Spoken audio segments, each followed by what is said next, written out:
Hey, my name is Yolanda, and welcome to Frank Factualities, the podcast. Tune in each week as I speak frankly about life experiences from my perspective and offer you a bit of unsolicited advice. Let's take a little time to laugh, to think, and to cry as we tackle some serious topics and some not so serious topics. Be sure you subscribe so you don't miss an episode. Welcome to Frank Factualities, the podcast. My name is Yolanda. Thank you all for tuning into my show for another week and joining me. I got to put my mic up. Joining me for another episode. I hope all is well. I hope you all have had an amazing week so far. I hope your families are doing well. How am I? I'm doing just fine.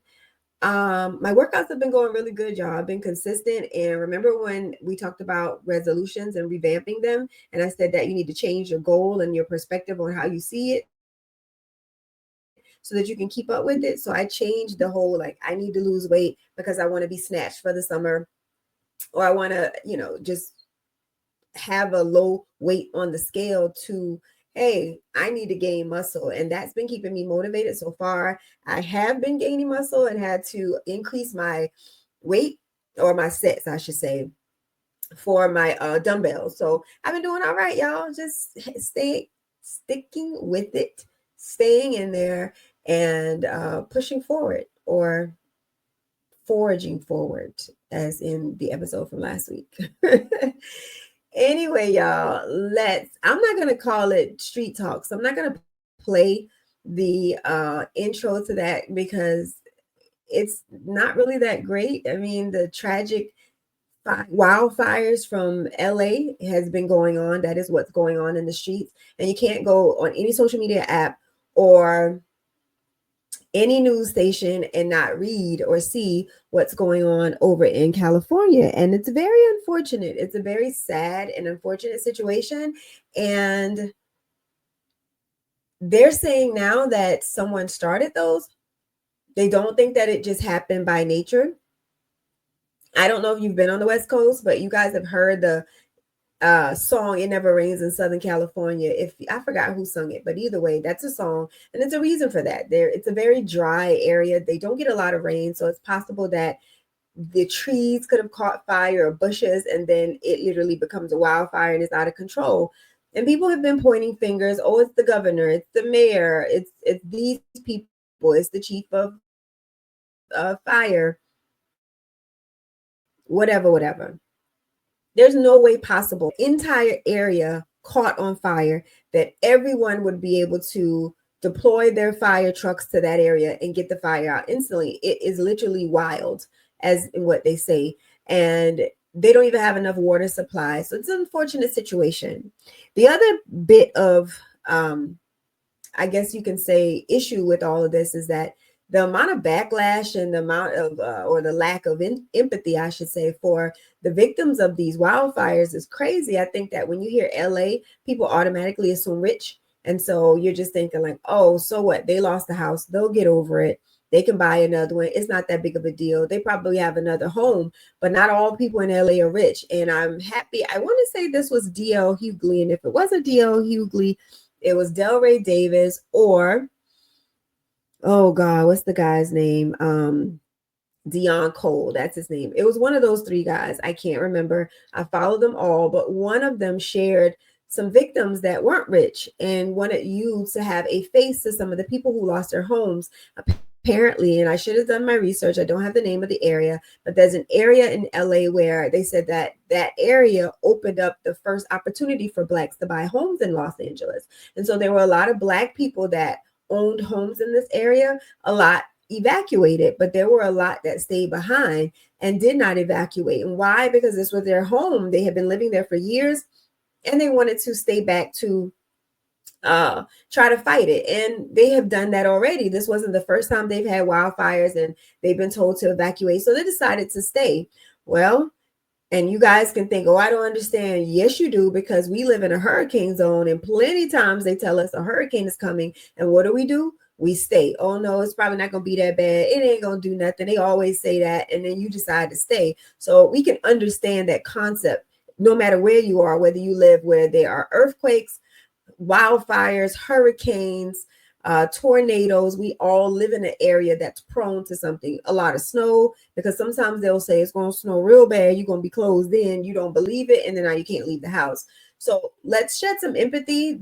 A lot of people stayed, especially older folks, and they lost their lives. I know that one guy in particular, they said they found him with a hose in his hand. So he had been trying to control, I guess, whatever happened, or thought that if he had that water hose, he would just out whatever came, but it was too much. And a lot of people don't necessarily die from the fire, because I think that's what we hear. But a lot of times, if you've heard about fires and just regular homes, not necessarily a wildfire, people die from smoke inhalation first and foremost, because that smoke is thick and it's heavy, and you can't breathe in all of that, man, and not have any fresh air whatsoever. So a lot of people will die probably before the fire even gets to them because of the smoke.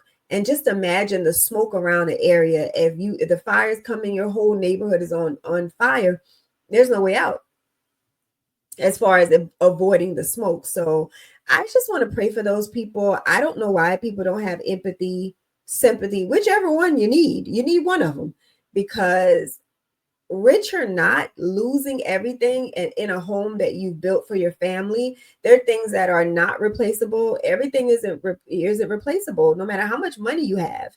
The memories that you shared in that place, your family heirlooms, the things that you bought that you can't replace, that no longer exist, that's discontinued. A lot of those things just can't be replaced. And who wants to be displaced? Who wants to be living in a hotel or in a vacation home? That's not your home. You know, we all know what that feels like to come home. It's not the same. And I kind of want to talk to you all about that. And I told you that with this new season, I was going to get more into my stories and kind of make everything tie in and show you all, or allow you to hear my story, to show you the things that are for you to hear. I'm just messing up all the way around. So for you to hear exactly what it was that I'm going through and why I want to share my stories to begin with. So I have been homeless more than once.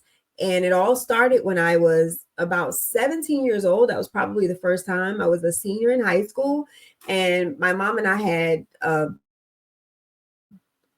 not so good relationship. We really didn't get along. It was a lot of back and forth. If you're from the South, you know our mama say you can't be disrespectful. Disrespectful to them is talking back. Talking back means shut your mouth when I'm talking and don't say anything. You just got to listen or do as I say when I say it.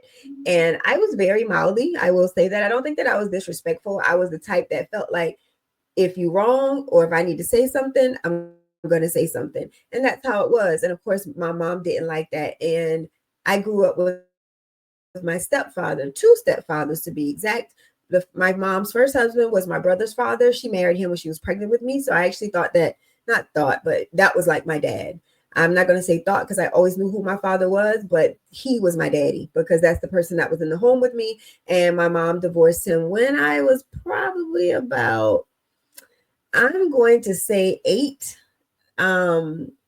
between 8 and 10, a little fuzzy on the dates or ages. But no, I was 10. I was around 10, we'll say 9, 10. Anyway, she divorced him, and then she was single for a little bit and was dating her current husband. And then they eventually got married. So they didn't get married until I was probably about 14 or so, 13, 14. But he had always been around. I'd always seen him. They were always dating after the divorce from her first husband. So he and I had an okay relationship, but when they got married and we moved from my mom's original apartment, we were living in the projects, and then we moved. And then that's when my stepfather had been the sole person responsible for all the bills. Now, my mom didn't work before, but we lived in an apartment, and it was Section 8 pretty much. So the government was paying. My stepfather wasn't married to my mom at the time.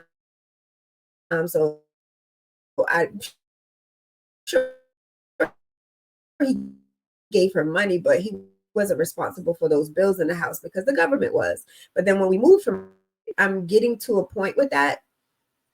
I'm bringing that up because I wanted to share that he ran things, okay, because he was the breadwinner. So whenever he would say something that he didn't like or that upset him, of course, my mom would be like, okay, whatever he says goes. My grandmother also had her ear, which was her mom. And at this point at 17, I'd already had a baby. My child would have been about 5 or so. And so, yeah, I had to like count in my, my head. Um, and this particular day in which I got kicked out, it was a day she said I needed to wash the dishes, literally. And I said, okay, I'll wash the dishes, but give me a minute. I think it was on a weekend. I don't remember the specific day. I do know the date like it was yesterday. You need to wash the dishes. I said, okay, I'll wash the dishes. Give me a minute. She kept just being belligerent. I just told you to wash the dishes. Why you can't wash the dishes? Blah, blah, blah, blah, blah. And I'm like, it's not that big of a deal. I'm going to do it. I'm just asking for a minute. Then, of course, my stepfather chimed in. He threw his 2 cents in there. You don't listen to your mama. You need to do what she says, blah, blah, blah, blah. And my mom had told me before in the past that I wasn't going to make her lose her husband. And I could hear my grandmother talking to her and having conversations in person and on the phone about, you know, you need to be mindful of that. Don't let that girl talk to you. If that man ain't comfortable with it, you're going to lose your husband because of her, blah, blah, blah, blah. So this particular day, she said, get out. Right when I said, we went back and forth about the when to wash dishes, because again, I never said no. But y'all have to keep in mind why couldn't you do it right then? I had a child. I wasn't like free and didn't have responsibilities. I was also in school. And so I'm a senior. I got a child that has homework herself at this point. She's in somebody's school. And I just had things to do. And I just needed a moment to finish whatever I was doing. And I said, okay, but okay wasn't good enough. It was a right then. So she told me to get out. And I mean, she said, get out now. So I had to pack myself in a trash bag.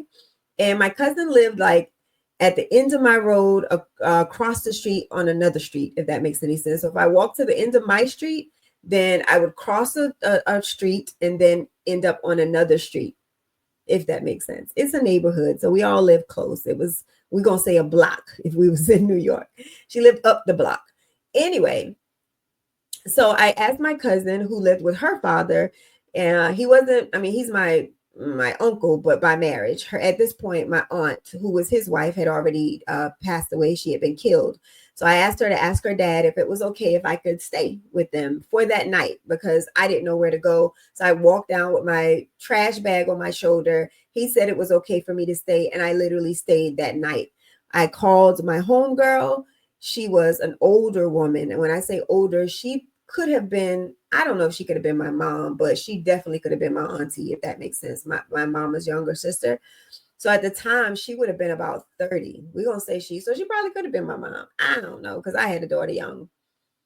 And I met her because one of my homegirls and myself met two guys when we were at a grocery store, and they tried to talk to us. One, that guy that was trying to talk to my homegirl, it was his mom, the lady who we became tight with. And I was talking to that nephew of the lady. They were only here to help her move from New York, and they went back up. She stayed in South Carolina. She said she didn't know anyone. And so she met us kind of when she first got here. I mean, boxes were still in her home when we got there, dating those guys or having fun with them, because they weren't here long enough for us to date, hanging out, chilling. Anyway, so she continued to hang out with us. She had a young spirit. She was a young girl, like, yo, where the party at? So yeah, we were 17, but we were partying, and we could go everywhere with her because she had a car. We didn't. She had her own place. So if it got too late. So anyway, I called her and I said, hey, I need to stay with you for a little while until I can get myself together. Well, she had her own issues, and we'll get into that another day. But I was kind of in and out. Long and short, I spent from that time, from 17 up until I was about 19, kind of house hopping. So I stayed with her. I stayed with my auntie for a bit, my mama's sister. I stayed with a lot of people. But what I can tell you is that when you're living with people, whenever you're trying to figure out what your next move is, and they allow you to stay there, because you ask them and they say yes, but people get tired of you, and they're never going to say that, but they will do little things to show you that they don't want you to be there. And that is the most uncomfortable situation ever. They will, when I say do things, I mean like, okay, I'm a kid now, so I don't work, or I didn't work.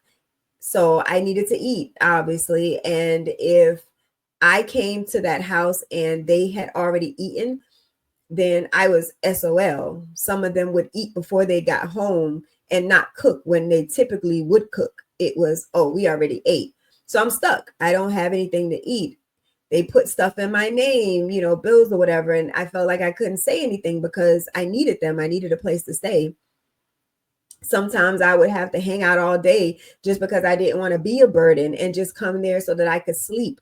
You get what I'm saying? And that was my first time being homeless. So I was in high school, having to get to school, having to come back, living with other people, and it worked itself out.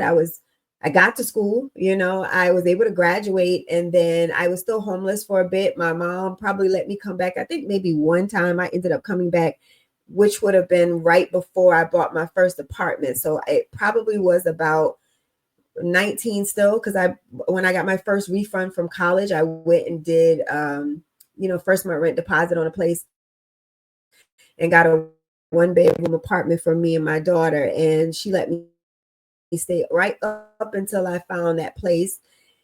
And that was some begging, because prior to that, it was, no, you can't stay here. So I bought my first place, and then I ended up getting evicted out of that place after being there for some years, because I was dating a guy that ended up being addicted to cocaine. And he just couldn't keep a job, and it was just on me, and he was stealing from me, and he was doing cocaine. And I'm brushing through this because that's another story for another day. I'm really talking about the homelessness. But we ended up getting evicted and having to go to a hotel. And sometimes we didn't have money for a hotel, so we would have to walk all night.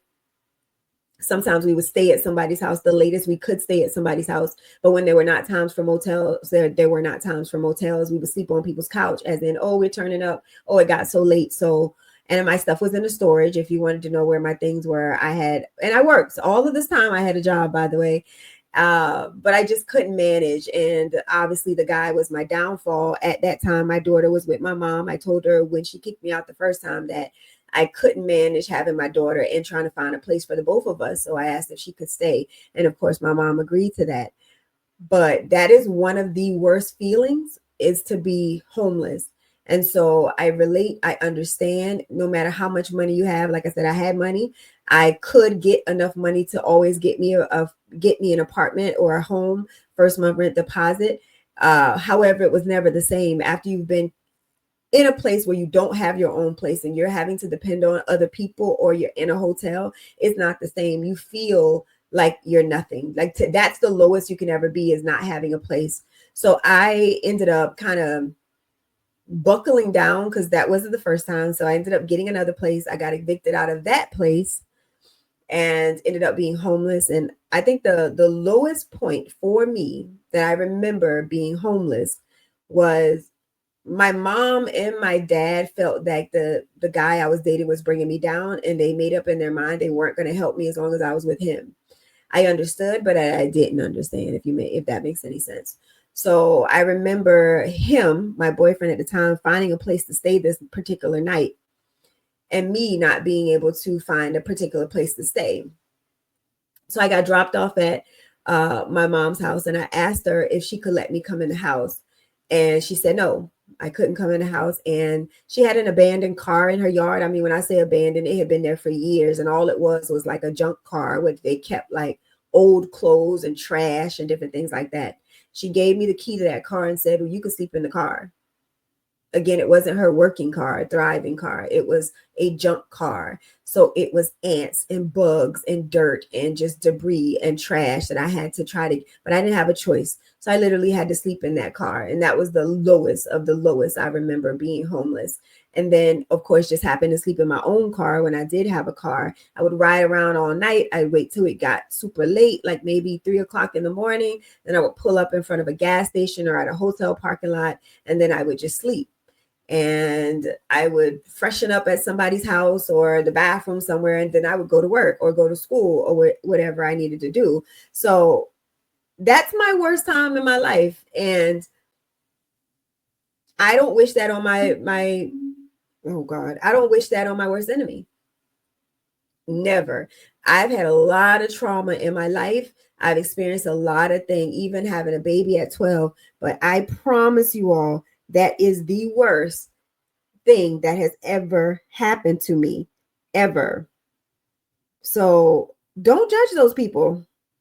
Don't judge those people at all. You want to texting my son in the middle of this. He is texting me and he's at practice. So if it sounds like I lost my train of thought, I did really quickly. But he it is the worst thing. So have a little grace, have a little sympathy. If you are in a position to help those people, I suggest you help those people if you can, whether that's donating clothes, whether that's giving $1 if they ask for it online, whether that's just offering up your prayers, any of those things. Hold on one second.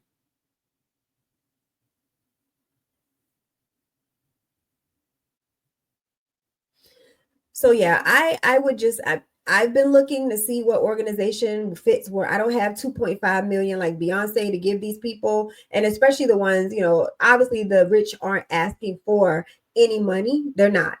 They need resources probably just because the resources are probably few and far between because a lot of businesses have shut down as well. And so I'm sure they're shipping things from other places to get it, but mainly those people who weren't rich that lost their home and aren't in a position to rebuild. A lot of times we are buying homes when our credit is in its best, at its best.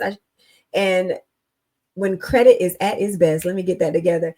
And our credit ain't always going to stay up. It's up, it's stuck, it's down, it's around. And that doesn't mean that they're in a position to buy it. And then, as you know, the insurance people jacking them, they've been canceling their fire insurance. That means that their home may not be covered. They may not get money to do it. The government is issuing I guess you can call it like a rebate type check for $700 and something. That might cover them for a couple of nights in a motel.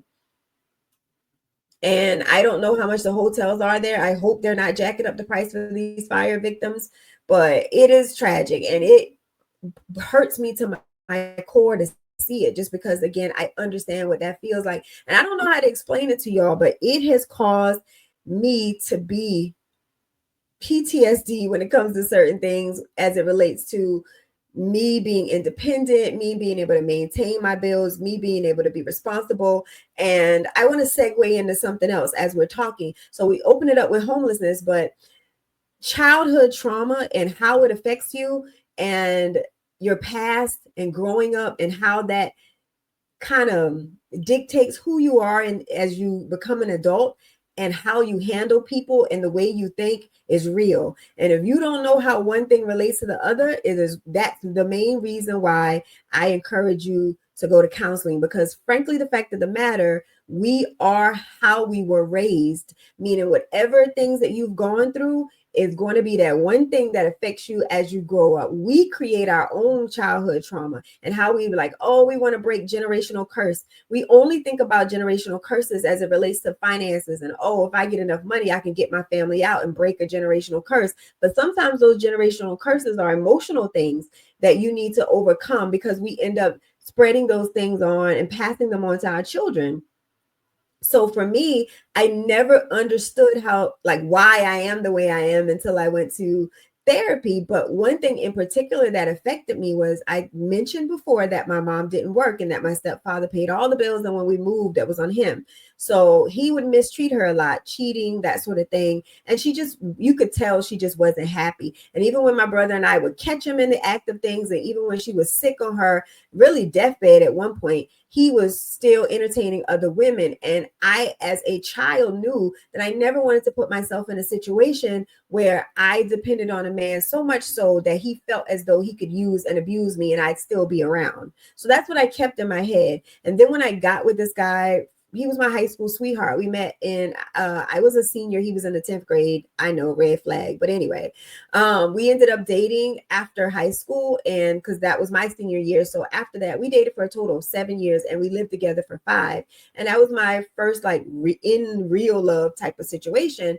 And he brought me down. And although I didn't depend on him, he definitely didn't lift me up. And I had my own money because, again, growing up, I felt as though I needed to have my own regardless, but he didn't have, and I had to maintain everything. And that brought me down. Now that I experience homelessness, I bring my own baggage into my relationship, my marriage, that is, because of that. it's hard for me to trust. And I don't mean trust when it comes to will you cheat, because that's not the type of trust I'm talking about. I have to feel safe. And so when people look for a man that's a provider, that doesn't necessarily mean like you got to have this whole lot of money. It just means that, can I trust that if I can't do for myself, that you're going to be able to do for all of us, and that I will never be homeless again. That is a real fear for me, so much so that I dream about it. Okay. It is not a good thing for me. So if you are someone who cannot manage your bills, who skip bills, who, as a man that I've dated, I can't do that, because now it puts me in the segue of, if I can't do, you won't be able to, and now I'm going to be homeless. So that's something that I had to, in couples therapy, my husband and I had to talk about, because I needed him to know that I was never yelling at him and being frustrated with like being so adamant and meticulous about like managing money and bills and saving and all the stuff, because I didn't feel like he was capable. It was my fear of being homeless again. And even though I know that will probably never happen again, that's not how I feel. Okay. That's not how I feel. And that is not how I see it. I never want to be in that situation again. So I always, no matter what happens, my husband and I will probably be fine. But if that doesn't, I can't be with somebody that can't make me feel safe in that they got me in case something happens, because that's a trigger for me. And I also don't know how to turn off the independent woman, and not because I can't let a man lead. It is because I don't want to feel like I'm putting myself in a position to be used by a man because I need them. And that comes from my issues with my mom and watching how she had to come up. So again, all I'm saying is that you are how you were raised. And I had to learn that through my individual therapy versus, and also my couples therapy, by just saying, what I went through. And I know sometimes you all think like, oh, how can therapists kind of figure that out? They never be like, tell me this, tell me that. They ask you to talk about certain things. And as you start talking about, tell me about your upbringing, tell me how your childhood was, tell me this, tell me that. And then they'll ask more questions as you talk, and they're gaining their assessment. So then now they relate what your partner is saying about you and how you are, or what you say you're struggling with. And then now they use that. And I specifically sought out a counselor that could help me deal with past trauma, because I knew I had a lot. And that's just the ice. That's just the cake. That ain't even icing on the cake as far as my traumas. They run deep. Okay.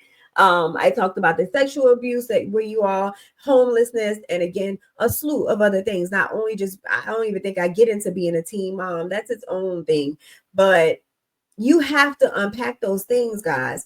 If you don't unpack them, things like the wildfire, i.e. what I'm dealing with right now, will trigger you. And although I don't need therapy in the moment because I've gone, so I know I have tools and things that I know that I can do to help me deal with certain things that trigger me and put me into like a state of depression, or thinking back to the things that I've been through and what happened.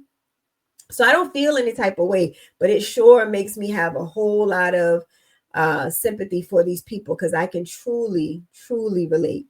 You understand what I'm saying? I understand. And even though, like I said, a lot of these people may be in good positions to get themselves together, I was working too and was in a position to pick myself right back up. But that doesn't mean that you don't take a blow every time. That starting over ain't nothing to play with. And you don't know the feeling unless you've been at the bottom. And to me, that it don't get no lower. It doesn't get any lower than feeling like I don't have a place to stay, and nobody's willing to give me a place to stay without judgment, without wanting something in return, without just judgment. It's triggering. And I just hope that those people recover.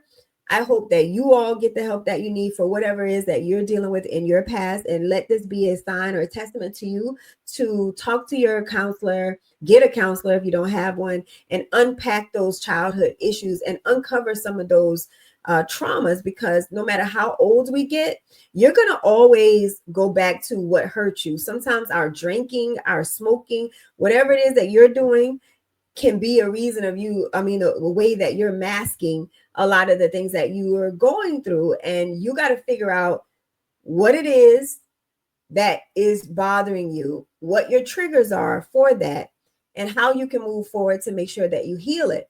And if you're a person with children, how can I make sure that I don't pass on these fears, these traumas, or create childhood traumas for my own children? Then what can I do better? Because that's another challenge in of itself. How can I make sure that my son doesn't be an adult like me and think back to his childhood and say, because my parents or my mom, my dad did this, then I have this type of anxiety. I suffer from this. I deal with this because of my past, because of my childhood. So for those of you who create trauma for your kids, or you things are happening to them and you don't think it's going to have an effect on you, think about your life and how things happen to you in your past, or things that you've seen or gone through, and how it affects you today. If you think that your children aren't going to be affected by the things that you do today, and even though you think, oh, I'm just drinking, yes, it's every day, but I got it under control, it's no big deal. Yeah, your kids are watching, and when they have their story to tell, my mama was an alcoholic, my daddy was an alcoholic, my mama smoked weed every day, all day, my mama had men over the house all the time, my mama used to cuss us out. When my mama got mad, she beat all of us. My mama always cared about her stuff. She buy herself something before she buy me something. My mama went out all the time. My daddy never was there. He would say he coming, but he ain't coming. You understand what I'm saying? Like, all of this stuff is us. I don't know why we pretend that we don't know what our child may be dealing with when we were children ourselves, when we actually are who we are because of the things that we've gone through, and those things that we've gone through still bother us to this day and have an effect on us. So you owe it to yourself and your kids to get your shit together, man. That's all I'm asking, right? And that's my time. I hope it made sense. My husband says that I don't go into the story deep enough. Like, I don't. So bear with me as I work on my storytelling skills, because as my therapist say, I tell my story as if I'm telling someone else's. And I say to that, I am, because I'm no longer that girl. However, I do want to make sure that I'm conveying the stories so that you all understand it and I'm not leaving anything out. So, I like feedback. So if you guys got any questions or some things you want to ask me, or if there are things that you want to know or things you want me to talk about, please hit me up in a DM. Please hit me up on any social media. I'm getting a new social media too, y'all. I'll tell y'all about it once I figure out how it all works. This is my TikTok replacement. I don't even know if they're getting rid of it, but I don't really use TikTok like that. But I wanted to explore another option to have for the podcast, not necessarily for my personal.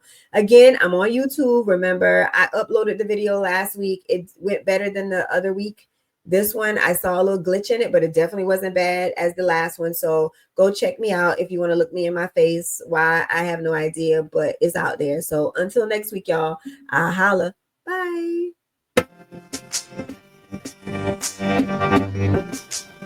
Strategy.